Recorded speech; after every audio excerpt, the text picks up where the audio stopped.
Inversion of nipple occurs due to involvement of Montgomery tubercles, copper ligament, breast nodules, or lactiferous duct. Breast carcinoma arising from lactiferous duct is called duct carcinoma. Breast carcinoma arising from lobule is called lobular carcinoma.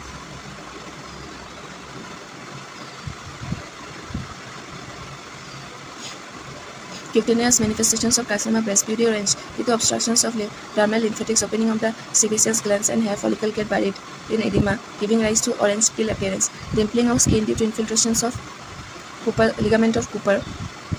Then retractions of nipple due to infiltrations of lactiferous duct. Ulceration discharge from the nipple and areola. Skin ulceration and function. Cancer and curacy.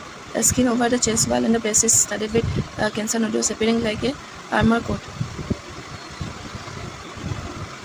Mondo's disease involves which of the following? Mondo's disease, breast, thymus, axilla, and neck. So the answer is breast. The thrombophlebitis of the superficial veins of the anterior chest wall and the breast, although it has been seen in the arm, frequently involve veins are lateral thoracic vein, thoracoepigastric vein, and the superficial epigastric vein. Etiology is unknown.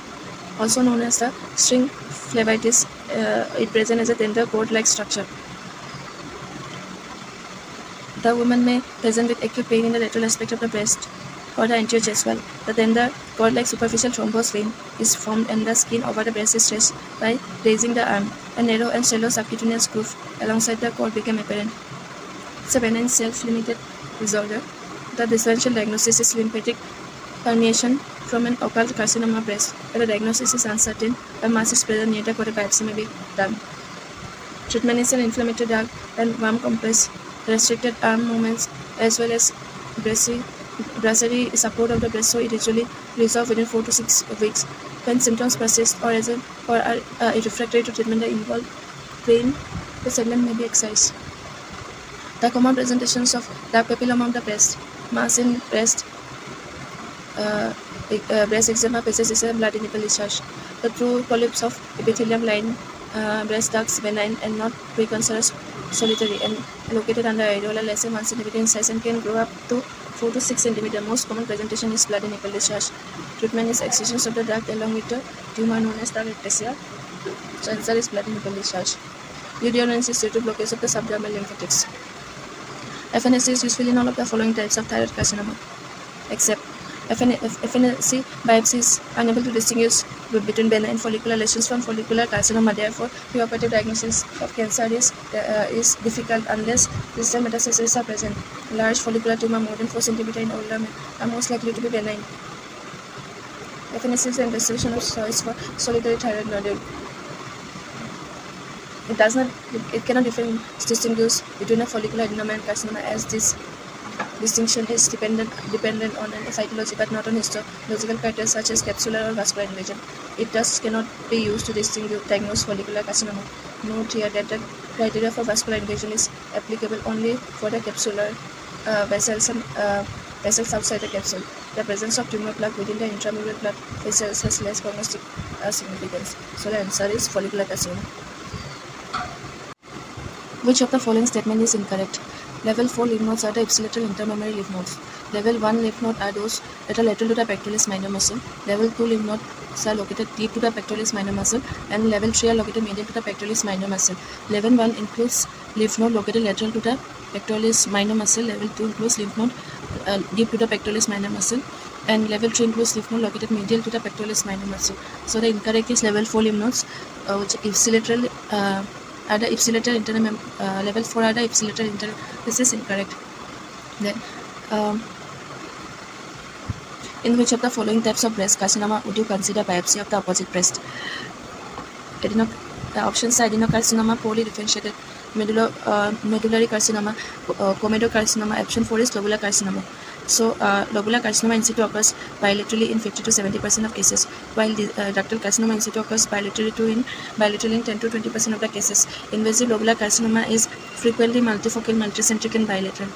So the option is lobular carcinoma. Major disease of the breast root is option A, present as a chronic eczematous eruption of the nipple, ulcerated and weeping lesion. Option 2, discharge from the duct. Option 3 is breast conservation. Option 4 is bilateral. Various disease of the nipples that was described in 1874. It frequently present as a chronic eczematous eruptions of the nipple, which may be subtle but may progress to an ulcerated weeping lesion. Behçet's disease usually is associated with extensive DCIS and may be associated with an invasive cancer. A palpable mass may or may not be present. A nipple biopsy specimen will show a population of cells that are identical to the underlying DCIS. A nipple biopsy specimen will show a population of cells that are identical to the underlying DCIS cell. It is ductal carcinoma in situ cell. Behçetoid features as behçetoid chains or behçetoid chains. Pathognomic of this cancer is the presence of large, pale, vacuolated cell (Behçet cells) in the red peaks of epithelium. Behçet disease may be confused with superficial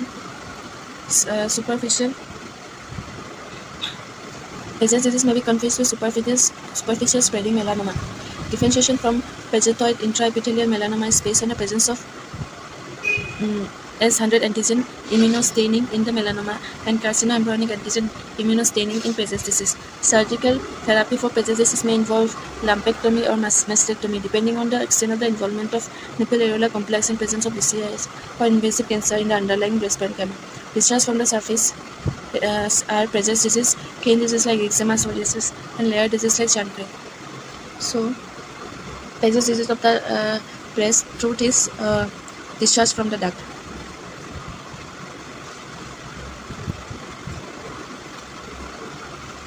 In patients with breast cancer, chest wall involvement means involvement of any of the following structure except. So, the chest wall involves ribs, intercostal muscle, serratus inter muscle, but not the pectoralis muscle. Which of the following is true concerning breast cancer during pregnancy? Options are: there is a risk of chemotherapy, teratogenicity if used during the second but not the third trimesters of the pregnancy.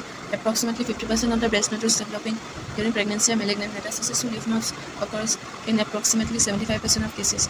Mammography is especially useful in localizing small lesions. Breast cancer occurs in 1 of every 3,000 pregnant women.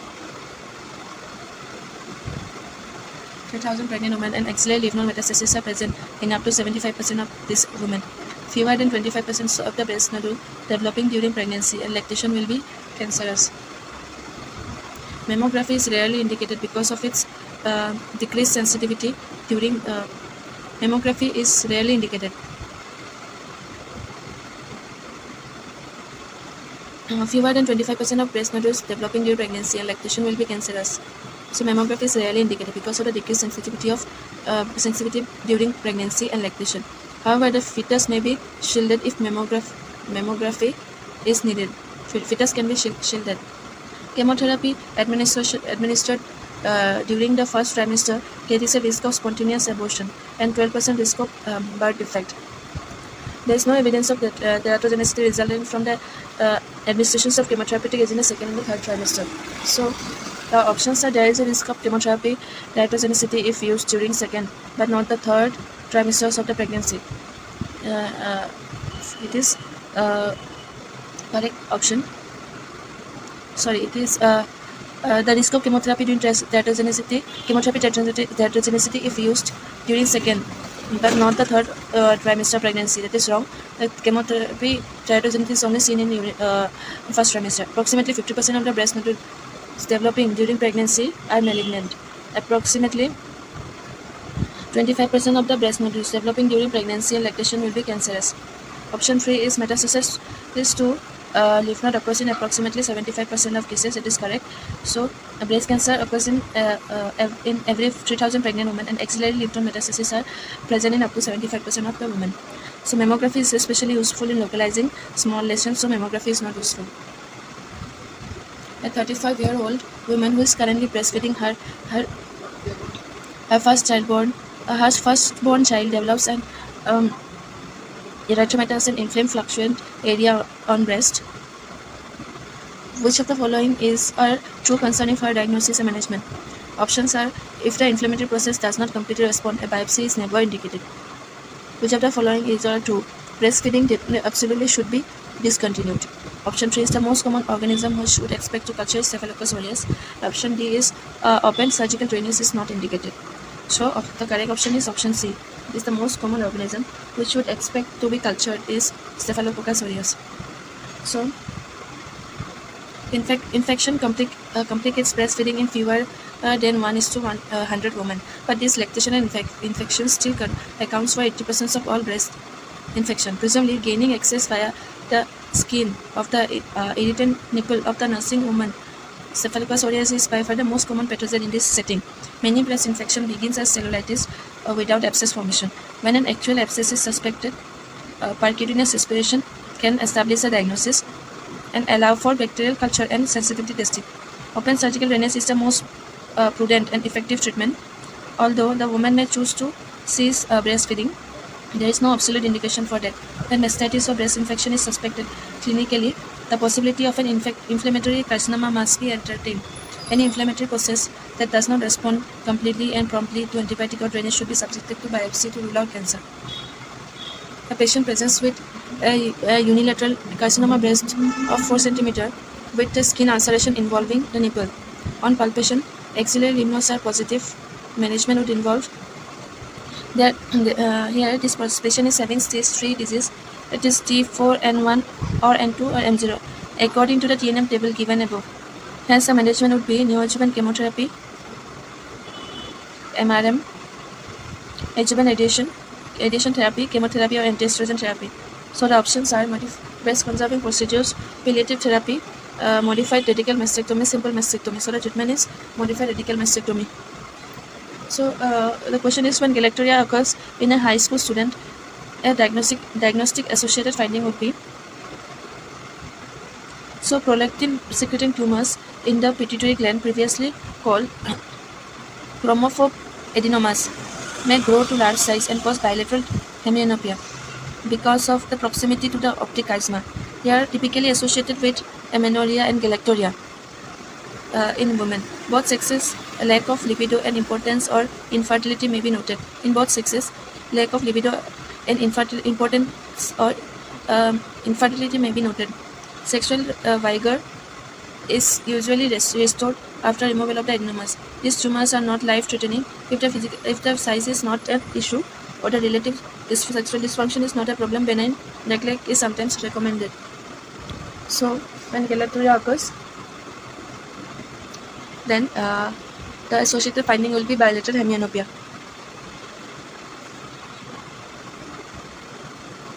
A 40-year-old woman is found to have a 1 to 2 cm slightly tender cystic mass in her breast.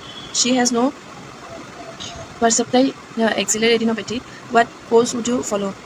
So the most options are fluoroscopically guided needle localization biopsy.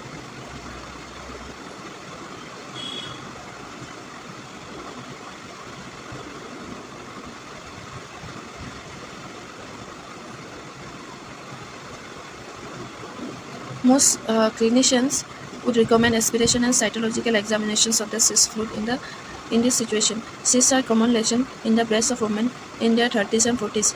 Malignancies are relatively rare. All such lesions justify attention. However, a physician must not underestimate the fear associated with the discovery of a mass in the breast, even in low-risk situation. If the lesion does not completely disappear,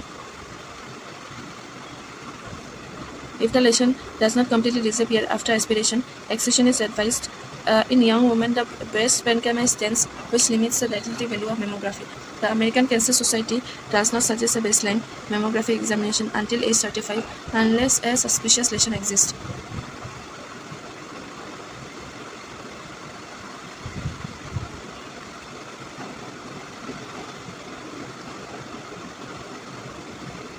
So the correct answer is aspiration of the mass with cystic analysis.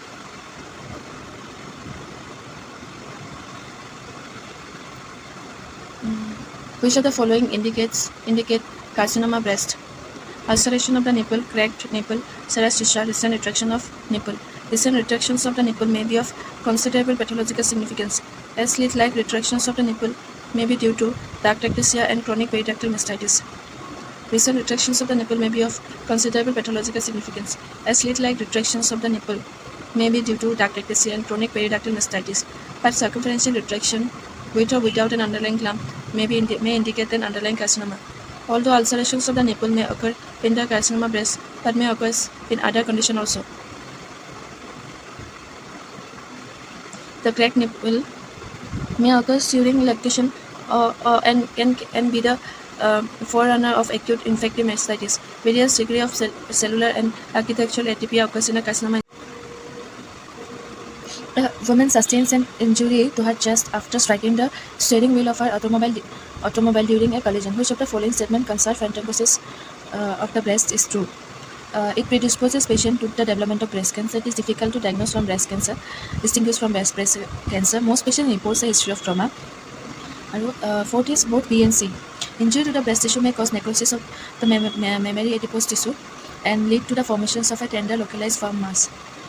A history of the trauma is often elicited from affected patient, but less apparent factors such as prolonged pressure may also produce fat necrosis.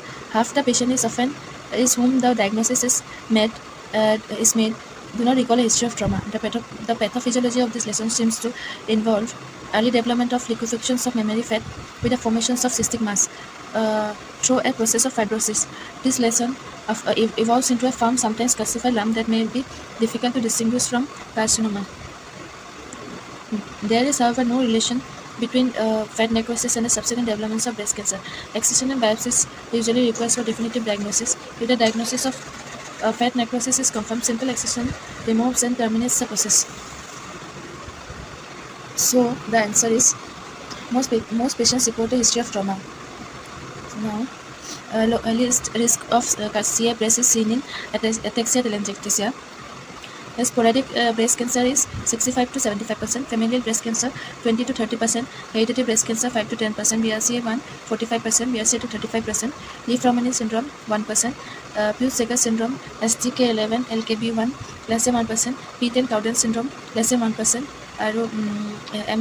MHS2, NHS1 less than 1%, and ataxia telangiectasia less than 1%.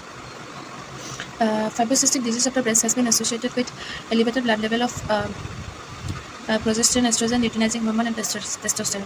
So fibrocystic disease is a common disorder of adult female breast. It is rare, affects decisions of ovarian function, either natural or induced. It is associated with estrogen, is inferential. In postmenopausal women, it only occurs when replacement estrogen therapy is in use. Its main clinical significance led to the need to differentiate irregular breast tissue from cancer. Patients afflicted with these disorders are often frustrated by repeated biopsies may be recommended. So the answer is estrogen. Fibrocystic disease of the breast has been associated with the elevated blood level of estrogen. The risk factors for the development of breast cancer include all of the following except late menopause, longer lactation period, early menarche, nulliparity. Increased exposure to estrogen is associated with increased risk of developing breast cancer, whereas reducing exposure is thought to be protective. Correspondingly, factors that increase the numbers of menstrual cycles, such as early menarche, nulliparity, and late menopause, are associated with increased risk. Moderate levels of exercise and longer lactation period factors that decrease the total numbers of menstrual cycles are protective. Best prognostic amongst the following histological variants of the breast carcinoma is seen with colloid. The popcorn classification in mammography is seen in fibroadenoma. After intraductal papilloma, a unilateral bloody discharge, nipple discharge from one duct orifice is most commonly caused by intraductal carcinoma. Dark ectasia treatment is microdocectomy. Purity orange appearance is due to lymphatic permeation. Purity orange is due to cutaneous lymphatic edema, where the infiltrate skin is tethered by sweat ducts. It cannot swell, leading to an appearance like orange skin. Occasionally, it may be seen in a chronic abscess. Cancer and curacy is infiltrations of the skin with carcinoma. Lymphangiosarcoma is a rare complication of lymphedema with an onset many years following the treatment. It takes the form of multiple subcutaneous nodules in the upper limb and must be distinguished from recurrent carcinoma of the breast. 35-year-old woman undergoes the first screening mammography. Which of the following mammography finding would require a breast biopsy? Options are density that effaces with compression, 5 or more cluster breast microclassification per square centimeter, saucer-shaped microclassification, and breast classification larger than 2 mm in diameter. So the breast biopsies have traditionally been performed to obtain histology for clinically suspicious palpable mass. In more recent years, the advent of screening mammography has led to the discovery of non-palpable but radiographically suspicious breast lesions that have a strong correlation with breast cancer. These non-palpable mammographically detected lesions are breast calcification that are smaller than 2 mm. So in more recent years, the advent of screening mammography has led to the discovery of non-palpable radiologically suspicious breast lesions that have a strong correlation with breast cancer. These are non-palpable mammographically detected lesions are breast calcification that are smaller than 2 mm, punctate, microlinear or branching, and cultured clustered along ducts or concentrated in clusters greater than 5 calcification per square centimeters. Stellar-shaped lesion mass with ill-defined borders or nodular contour, solitary dominant mass that are significantly larger than any other mass in either breast, and the areas of increased non-effacing tissue density or distorted breast architecture. A parenchymal density that effaces with compression represents normal glandular tissue. Social shape and microcalcification are seen with microscopic cystic disease, a benign condition. Multiple round, well-circumscribed densities are usually cysts, and which natures may be confirmed with breast sonography. So, a density that effects with compression is normal. Social shape and microcalcifications are benign. Breast calcification larger than 2 mm in diameter. Breast calcification that are smaller than 2 mm in diameter are suspicious suspicious breast lesion, but more than 2 mm is not suspicious. So the suspicion lesion are calcification that are smaller than 2 mm, punctate, microlinear or branching, clustered along the ducts or concentrated in clusters greater than 5 calcification per square centimeters. Stellar-shaped lesion mass with ill-defined borders or nodular contours, solitary dominant masses that are significantly larger than any other mass in either breast, and areas of increased non-effacing disease tissue density or distorted breast architecture. Next question. Which of the following pathologic finding is the strongest contraindication to breast preservation? Lumpectomy with breast radiation as primary treatment for newly diagnosed breast cancer. So the only firm contraindication to wide local excision and radiation, breast preservation and lumpectomy as a primary surgical treatment for a newly discovered breast cancer is the inability to achieve an uninvolved surgical margin after excision of the tumor. A positive surgical margin requires at least reoperation with an attempt at re-excision of the cancer. If the margin of the removal is positive after attempt at re-excision, this is a strong reason to recommend mastectomy in preference to breast conservation. Tumor size is a relative contraindication when the size is so large in relation to the breast that excision is a clean surgical margin seems unreasonable.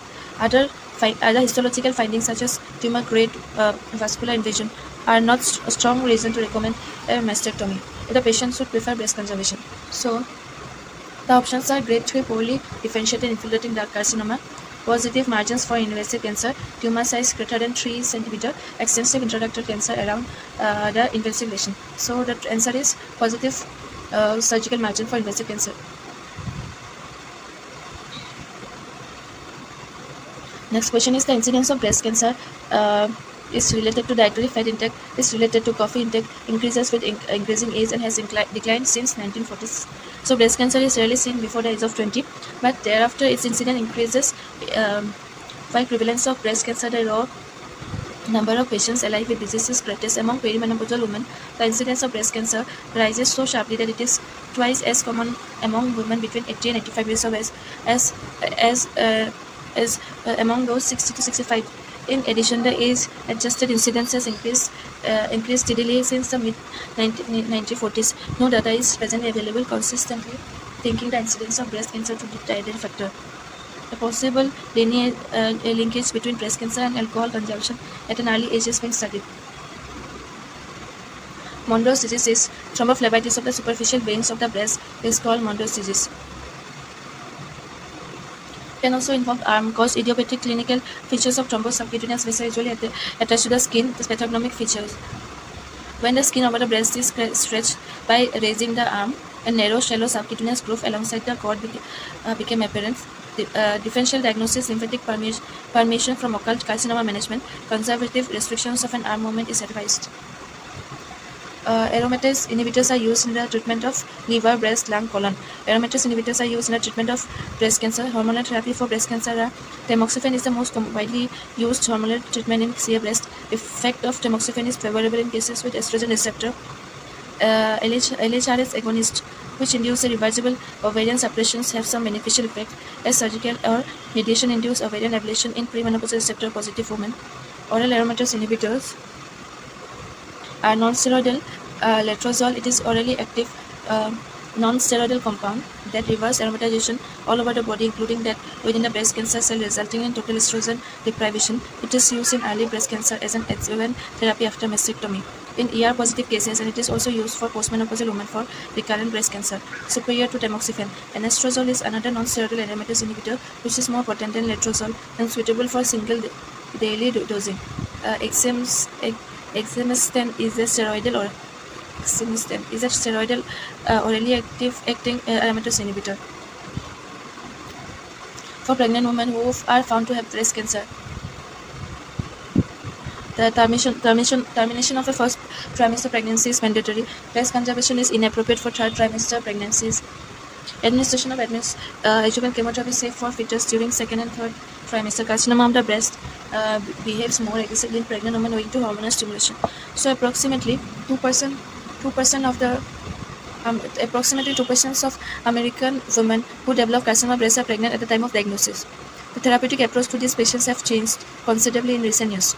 Though changes in the breast that occurs during pregnancy often leads to delay in the diagnosis of breast cancer, there is no convincing evidence that breast carcinoma in pregnant women behaves differently or is histologically different from that in non-pregnant women. Furthermore, when patients are matched for age, stage of disease, no significant differences in survival rates are found. The majority of the breast cancer in these patients, as with most premenopausal patients, are estrogen receptor negative and not hormonally sensitive. The majority of the breast cancer in these patients, as with most premenopausal patients, are estrogen receptor negative and not hormonally sensitive. Therefore, elective termination of pregnancy is generally no longer indicated. elective terminations of pregnancy is generally no longer indicated to decrease the estrogen stimulations of the tumor. Therefore, elective terminations of pregnancy is generally no longer indicated to decrease the estrogen stimulations of the tumor. Since radiation exposure endangers the fetus, there is no evidence that general anesthesia and non-abdominal surgery increase premature labor. Modified radical mastectomy is recommended for stage 1 or 2 carcinoma. Tumor less than 4 cm and patient in late stage of pregnancy, however, can start radiation therapy shortly after delivery, and some may be candidates for breast conservative surgery and adjuvant radiotherapy. Chemotherapy does not appear to increase the risk of congenital malformation when given in the second or third trimester of pregnancy. Patients who require adjuvant chemotherapy during the first trimester may opt for therapeutic abortion. So patients who require adjuvant chemotherapy during the first trimester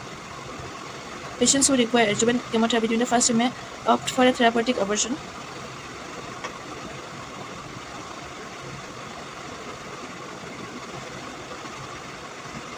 However, since there is a slightly increased risk of fetal malformation in that circumstances. Which of the following statement is true concerning breast reconstruction? Options are: the timing of the breast reconstruction is oncologic significance. Maintenance of an effective subpectoral pocket for breast implant requires preservation of the pectoralis fascia.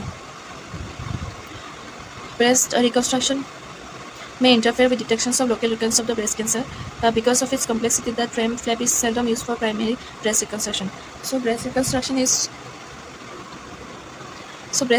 is suitable for any woman who have undergone mastectomy who desires reconstruction.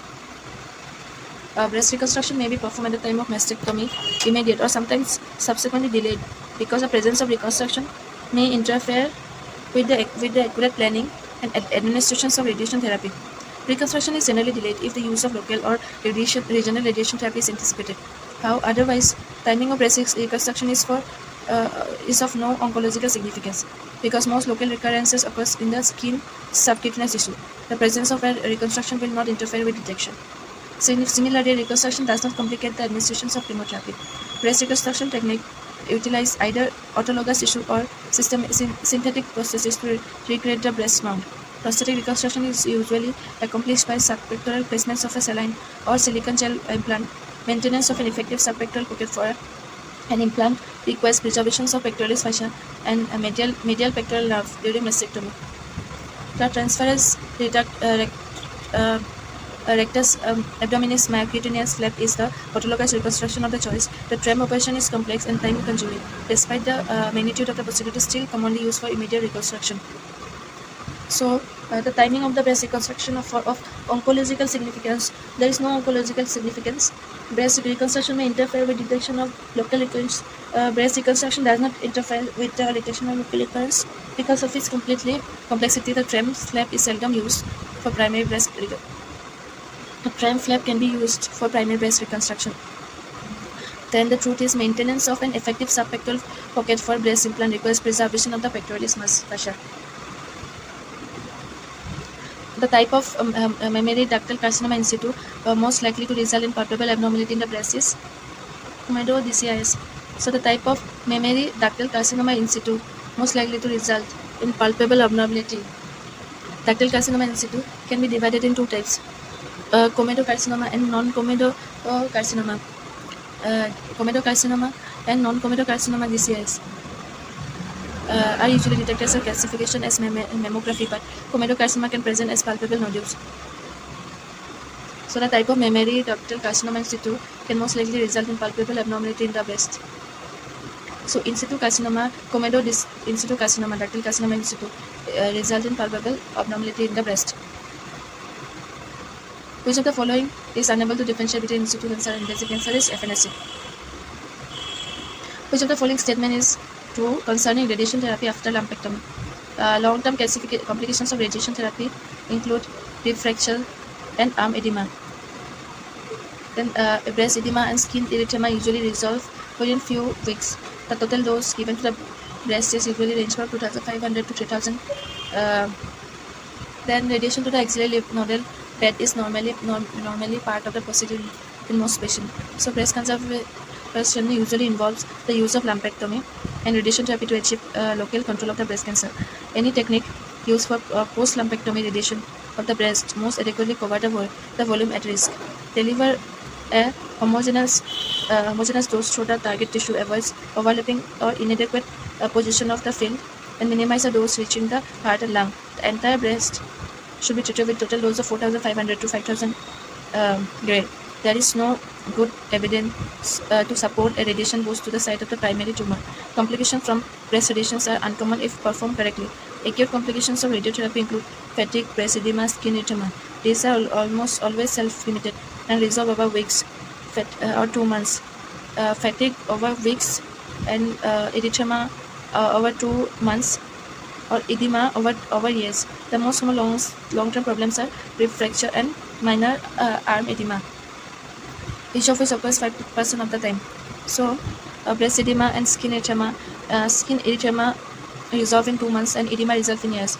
The total dose is 4,500 to 5,000. Radiation to axillary bed is normally part procedure. Radiation to the axillary nodal bed is not a part of procedure in most patients. Then long-term complications of radiation therapy includes rib fractures and arm edema. Which of the following statement is true concerning non-invasive breast cancer? DCI should not be treated with breast conservative therapy. Ductal carcinoma in situ is associated with significant risk of development of invasive ductal carcinoma in the same quadrants of the same breast as the initial lesion. Lobar carcinoma in situ is the most common form of non-invasive breast cancer. About 1/3 of the patients with biopsy-proven LCIS develop invasive cancer, always of the same breast.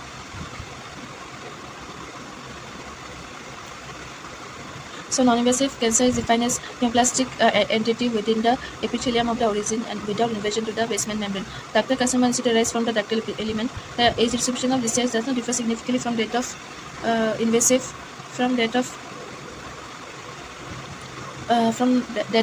ductal carcinoma. Not every woman who undergoes complete excisions of the focus DCIS develop invasive ductal cancer. Various studies suggest half or more patients develop invasive breast cancer after excision biopsy alone. When a subsequent invasive cancer does occur, it is almost always of the invasive ductal type and located in the same quadrant of the breast as. So, it is almost always of the invasive ductal type and located in the same quadrant of the breast as initial DCIS, the latent period before the development of invasive cancer usually exceeds 5 years. Total mastectomy is associated with a nearly 100% cure rate for this condition. Although total mastectomy remains a gold standard for treatment of DCIS, there is increasing experience with the breast conservative therapy. Breast conservation may be offered to DCIS patients in whom the entire tumor can be surgically removed with negative histologic margin, and in whom the margin remaining breast cancer can be reliably assessed clinically and radiologically. It would appear that the disease-free survival following lumpectomy and radiation therapy is worse than that achievable with a simple mastectomy. Therefore, breast conservation for DCIS commits patients to more careful long-term follow-up and will likely subject them to additional subsequent treatment to deal with. Lobular carcinoma in situ accounts for 1/3 of the non-invasive breast cancer, and LCIS patients are significantly younger than patients with invasive breast cancer. 3/4 of the affected women are premenopausal. LCIS is an infrequent finding in women over 75. When opposite breast is sampled at the time of diagnosis, contralateral is found in 30 to 50%. The prognosis of the LCIS is solely related to the subsequent developments of baby cancer, carcinoma. About 1/3 of the patients with biopsy demonstrated LCIS develop invasive cancer. Half occurs in index breast and half in the contralateral breast. So, truth is, ductal carcinoma in situ is associated with a significant risk of developments of invasive ductal carcinoma in the same quadrants of the same breast as initial lesion. That is true. DCIS should not be treated with breast conservation. DCIS can be treated with breast conservation therapy. Lobular carcinoma in situ is the most common form of non-invasive.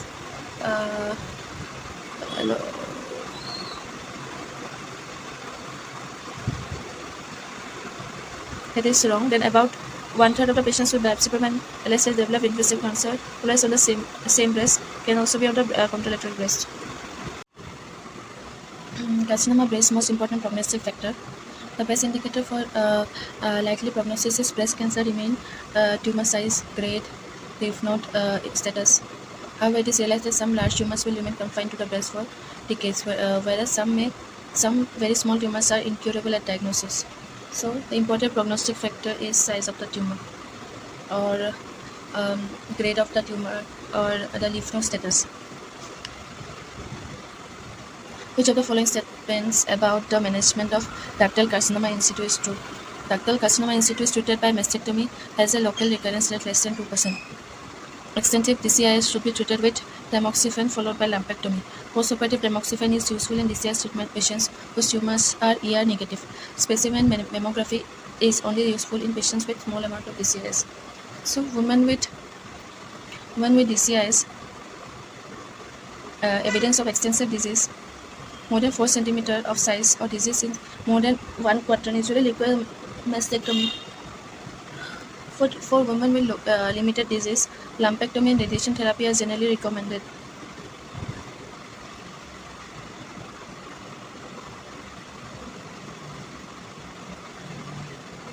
So, for a woman with limited disease, lumpectomy and radiation therapies are generally recommended. For non-palpable DCIS, needle radiation or other image-guided techniques are used to guide the surgical resection. Specimen mammography is performed to ensure that all visible evidence of cancer is excised. Adjuvant tamoxifen therapy is considered for DCIS with estrogen receptor positive disease. The gold standard against which breast conservation therapy for DCIS is evaluated is mastectomy. Women treated with mastectomy have local recurrence and mortality rate of less than 2%. So, the extensive DCIS should be treated with tamoxifen followed by lumpectomy.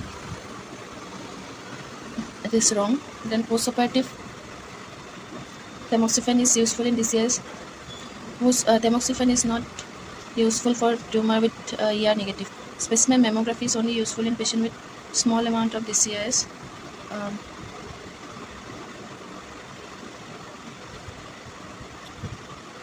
Specimen mammography is performed to ensure that all visible evidence of cancer is excised.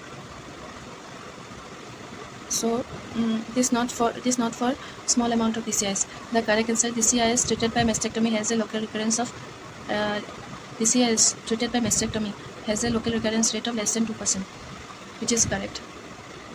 All of the following are true concerning breast LCIS except The average age at diagnosis is 65 to 70 years. Cytoplasmic mucoid globules are a distinctive cellular feature. Frequency of LCIS cannot be reliably determined. Develops only in the female breast. So LCIS originates from the terminal ductal lobular units and develops only in the female breast. Cytoplasmic it develops only in the female breast. So the cytoplasmic mucoid globules are distinct cellular features.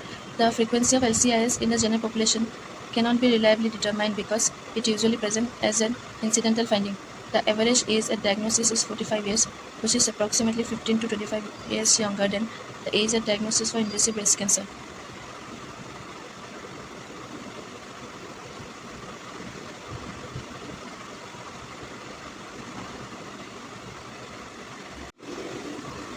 In Pate's mastectomy, the step not done is pectoralis major removed. Let's see the nomenclatures of various surgeons on the breast. Simple or total mastectomy, it removes all the breast tissue, the nipple area, complex and skin. Extended simple mastectomy. Simple mastectomy plus removal of level 1. Extended simple mastectomy is simple mastectomy or total mastectomy removes all the breast tissue, the nipple, areola, complex and skin. Extended simple mastectomy is simple mastectomy plus removal of level 1 axillary lymph node. Then modified radical mastectomy is involve nipple area, complex, skin, level 1 and level 2.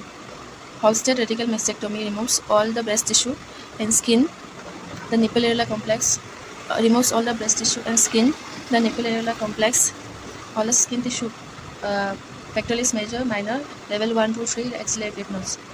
Then modified radical mastectomy, two forms of modified radical mastectomies are in use. Cochin close procedure, here both the pectoralis major and minor muscles are preserved with removal of level 1 and 2 lymph nodes.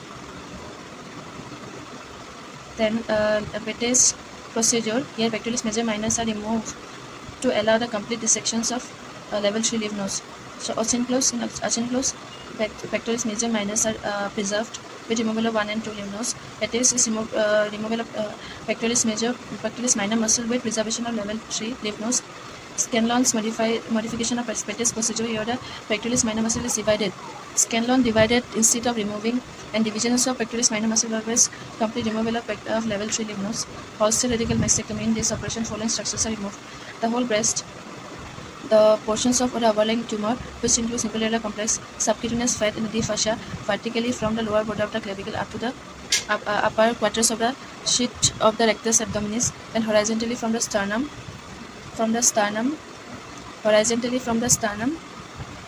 to the anterior border of the latissimus dorsi, pectoralis major muscle, pectoralis minor muscle, and clavipectoral fascia.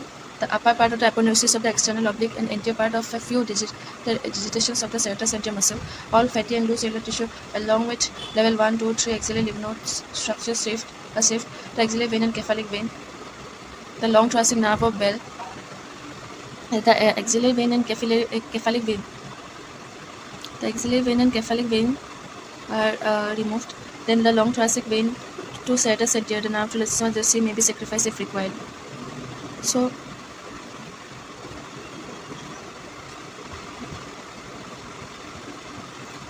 in Halsted radical mastectomy, the whole breast, the portion of the skin overlying the tumor, which includes nipple area complex, subcutaneous fascia deep vertically from lower border of the clavicle up to upper quarters of the sheath of the rectus abdominis, pectoralis major, minor muscle, clavipectoral fascia, upper part of the aponeurosis of the external oblique, and anterior parts of the few digitations of the serratus anterior muscle, all fatty and loose cellular tissue along the level 1, 2, 3 axillary lymph node structures as structures. The structures saved are axillary vein is saved, then cephalic vein is saved, then long thoracic nerve of Bell, nerve to latissimus serratus anterior are saved. The nerve to latissimus dorsi is sacrificed if required. Also, extended radical mastectomy plus removal of internal memory nodes are called extended radical mastectomy. Super radical mastectomy plus removal of internal memory, mediastinal and supraclavicular lymph nodes. Which of the following are the most important and clinically useful risk factors for breast cancer? Age, gender, family history is immediate relatives, fibrocystic disease, age and gender, obesity, nulliparity, alcohol use, cyst, a family history in immediate relatives and gender. The most important risk factors for breast cancer are patient's age, gender, and family history of breast cancer in immediate relatives. The age-adjusted incidence of the breast cancer increases with age. Breast cancer does occur in males, but the disease is far more common in women. Family history is important. When breast cancer occurs within the immediate family, history of breast cancer is more distant relatives is less important. In addition, age factors are the risk associated with the family history.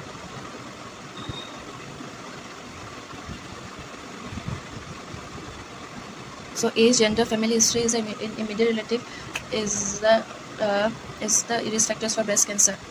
Pain along the medial aspects of the arm in an and post-mastectomy patient is due to phantom breast pain, then intercostobrachial neuralgia, neuroma pain, other nerve injury pain. So the breast axilla and uppers are innervated by varieties of nerves.